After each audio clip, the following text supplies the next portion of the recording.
선생님, 여기 어딘가요? 이곳이 외시등이라는 곳입니다. 외시등요? 이 예. 아파트가요? 예, 그래요.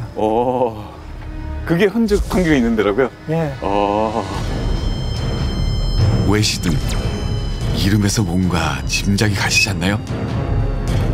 임진왜란 때 왜구들이 부산 쪽에서 이 구름대처럼 밀려와가 있는데 저 앞에 바라보이는 저 우불산성이라 하는 곳에서 저 앞 정면에 앞에 보이는 그 곳입니다. 예. 지금도 성터가 그대로 남아 있습니다. 그 흔적이 남아 있는데 의병들이 저기서 소수병력이 주둔하면서 일생 동안 농사만 지어 오다가 자기는 활시도 한번 잡아보지도 않은 그 병사들이 의병들이 당기는 그 화살이 이 먼 거리까지도 화살 한 개 외구 한 사람을 갖다가 백발백중을 해가지고 그래가지고 했다. 그 힘은 아마 우불산신사의 산신령님이 도움으로 그래가지고 그 어떤 이변이 일어나 기적이 일어나서 왜구들의 시체가 산을 이루었다 해가 그때부터 지명이 왜구들의 시체가 큰 산을 이루었다 해 외시등이라고 그 지명이 그때 명명된 지명이 아직까지도 외시등이라고 아마 기록을 되고 요새도 울산 양산 분들은 다 여기를 외시등이라고 부릅니다. 외시등이라고 있습니다. 그래요. 예. 양산 사람들 입에서 입으로 전해져 온 땅의 역사 외시등. 지명은 역사가 남긴 흔적입니다.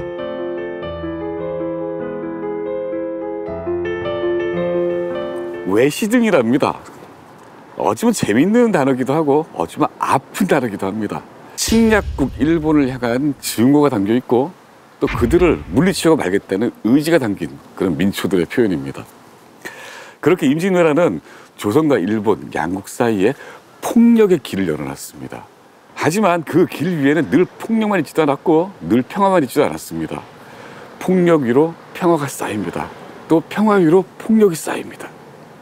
그렇게 길이 이어지죠.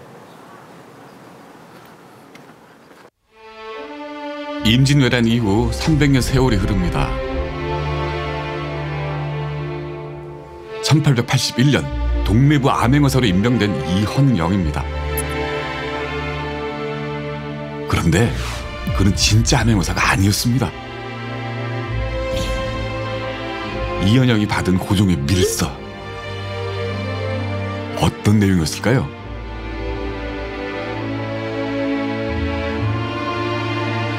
이헌영. 상당히 충격을 받은 것 같죠? 내용은 이랬습니다.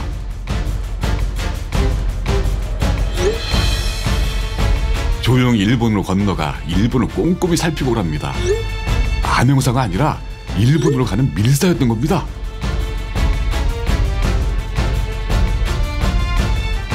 정작 본인은 모른 채 비밀리에 이루어진 밀사 파견. 어떻게 된 일일까요? 임진왜란 이후 300년 세월이 흐릅니다. 길은 끊기지 않았습니다. 일방적이고 폭력적이었던 그 길이 이제 평화의 길, 상호 교류의 길이 됩니다. 1881년입니다. 조선 정부가 파견한 밀사가 일본으로 떠납니다. 밀사 이름은 조사시찰단입니다. 한때 신사유람대로 불리게 됐었죠. 조사는 조정의 벼슬을 한 선비란 뜻입니다. 개화를 반대하는 사람들의 눈을 피해서 비밀리에 파견된 밀사들입니다. 그래서 본인들도 자기들이 밀사 파견을 꿈에도 몰랐던 사람들입니다. 그리고 이 밀사들은 조선 조정에서 일방적으로 보낸 사신단이 아니었습니다. 미리 준비되어 있던 일본의 배를 타고 일본 정부가 마련해둔 견학 코스를 따라서 일본의 근대 문물을 견학하고 돌아왔죠. 그렇게 조선과 일본의 교류는 끊어지지 않고 계속 이어졌습니다. 바로 이 양산 땅을 통해서 말이죠.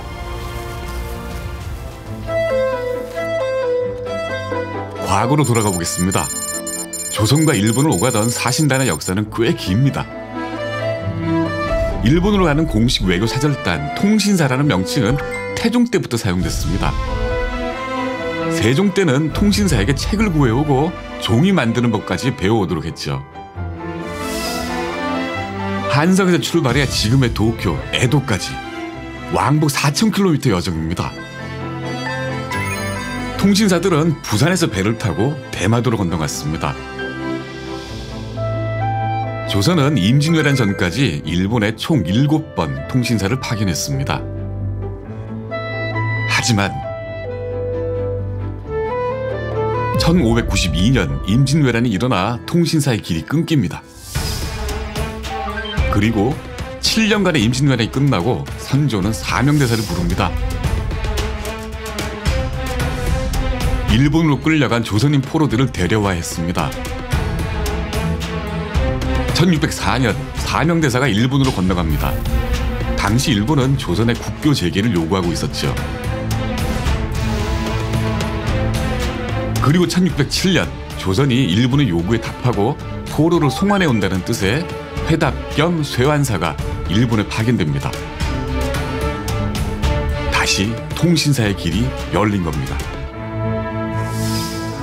통신사, 회답 겸 쇠환사, 조사시찰단, 수신사, 뭐 이렇게 조선에서 일본으로 와갔던 사신단의 이름이 참 다양했습니다. 이 모두가 시대에 따라서 역할에 따라서 붙여진 그런 이름들입니다. 명분을 중시했던 조선 왕실에서는 이를 두고 말이 많았습니다. 예를 들어서 임진왜란 직후에 보내기로 했던 사신단의 이름을 두고 통신사로 부를 수 없다.